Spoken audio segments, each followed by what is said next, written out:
Hello guys, ഇന്നത്തെ video biryani ഇല അല്ലെങ്കിൽ രമ്പയിലെക്കുറിച്ചുള്ളൊരു വീഡിയോ ആണ്. ഇതൊരു കൈതവർഗത്തിൽപ്പെട്ട സസ്യമാണ്.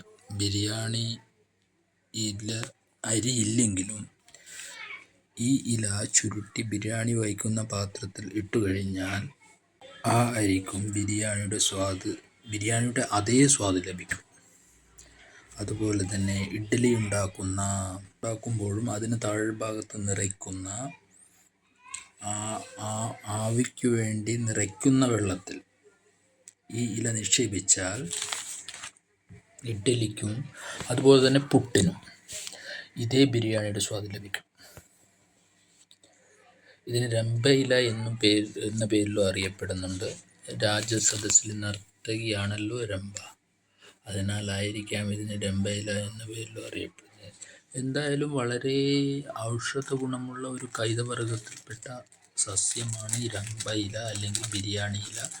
എല്ലാവർക്കും വളരെ ഈസിയായി നമ്മുടെ വീട്ടുമുറ്റത്ത് തന്നെ നട്ടു വളർത്താൻ പറ്റുന്ന ഒരു സസ്യമാണ് ഇത്. അത് പ്രത്യേകിച്ചൊരു പരിചരണത്തിൻ്റെ ഒന്നും ആവശ്യമില്ല.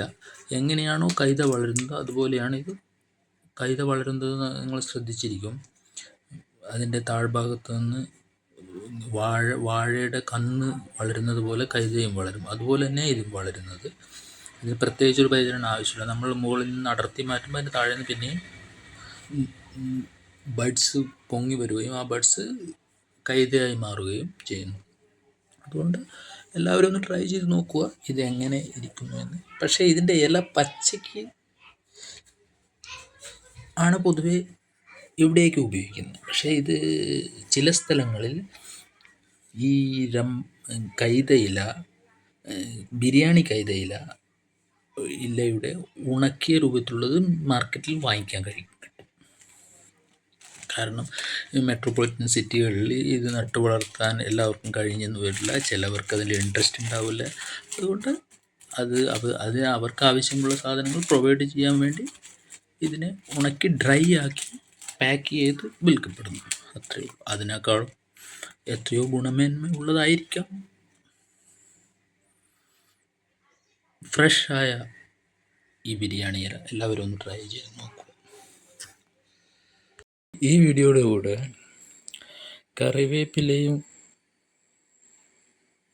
കാണാൻ കഴിയുന്നുണ്ട്. കറിവേപ്പില എപ്പോഴും കറിവേപ്പില തന്നെയാണ്. രമ്പയില അല്ലെങ്കിൽ ബിരിയാണിയിലേക്ക് പാണ്ടനില എന്ന പേര് കൂടിയുണ്ട്. എങ്ങനെയായാലും ഇതൊരു അലങ്കാരച്ചെടിയായും വീട്ടുമുറ്റത്ത് വളർത്താവുന്നതാണ്.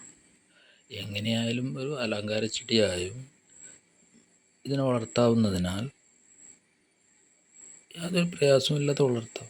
അലങ്കാരച്ചെടി എന്ന് പറയുമ്പോൾ അലങ്കാരത്തിനായി പ്രത്യേകിച്ച് കളറൊന്നുമില്ല, അതേ കളർ തന്നെ